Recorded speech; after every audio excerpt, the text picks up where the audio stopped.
Don't dare to talk, don't dare to sneeze. Don't doze or daydream. Stay awake, your health, your very life's at stake. Ho ho, you say they can't mean me. Ha ha, we answer, wait and see. Did any of you ever meet a child called Goldie Pinklesweet, who on her 7th birthday went to stay with Granny down in Kent? At lunchtime on the second day of dearest little Goldie's day, Granny announced, I'm going down to do some shopping in the town.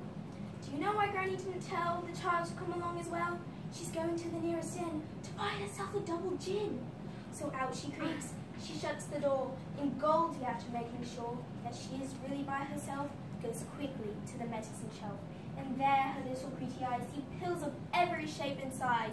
Such fascinating colours too. Some green, some pink, some brown, some blue. All right, she says, let's try the brown. She takes one pill and gulps it down. Yum yum, she cries, hooray, what fun! The chocolate coated everyone. She gobbles 5, she gobbles 10. She stops her gobbling only when the last pill's gone, there are no more. Slowly she rises from the floor. She stops, she hiccups, dear oh dear, she starts to feel a trifle queer. You see, how could young Goldie know, for nobody had told her so, that Grandmama, her old relation, suffered from frightful constipation. This meant that every night she'd give herself a powerful laxative, and all the medicines that she bought were naturally of this sort.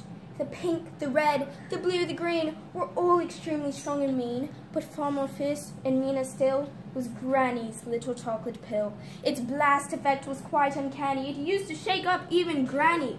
In point of fact, she did not dare to use it more than twice a year. So can you wonder little Goldie began to feel a wee bit mouldy?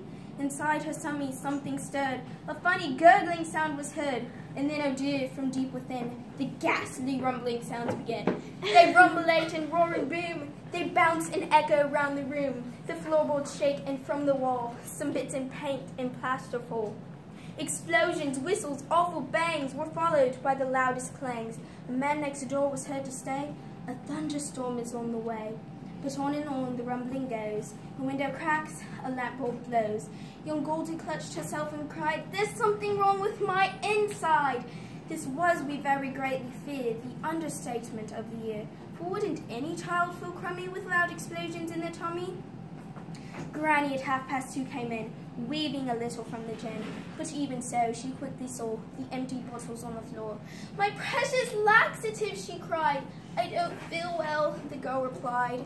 Angrily, Grandma shook her head. I'm really not surprised, she said. Why can't you leave my pills alone? With that, she grabbed the telephone and shouted, listen, send us quick, an ambulance, a child is sick. It's number 50 Fontwell Road. Come fast, I think she might explode.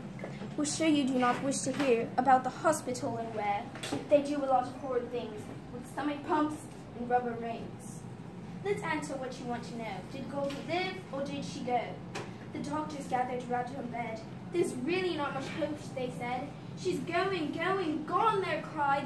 She's had her chips, she's dead, she's died. I'm not so sure, the girl replied. And all at once she opened wide her great big bluish eyes inside, and gave the anxious thoughts a wink, and said, I'll be okay, I think. So Goldie lived, and back she went, at first to Granny's place in Kent. Her father came the second day, and fetched her in a Chevrolet. He drove her to their home in Dover, but Goldie's troubles were not over. You see, if anyone takes note of any highly dangerous stuff, one will invariably find some traces of it left behind. It pains us greatly to relate that Goldie suffered from this fate. She'd taken such a massive bill of this unpleasant kind of pill, and got into her blood and bones, and messed up all her chromosomes, and made her constantly upset, and she could never really get the beastly stuff to go away. And so the girl was forced to stay for 7 hours every day within the everlasting gloom of what we call the ladies' room.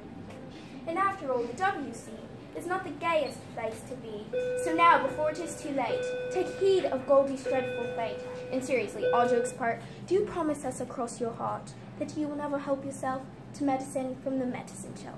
Oh, that's so good.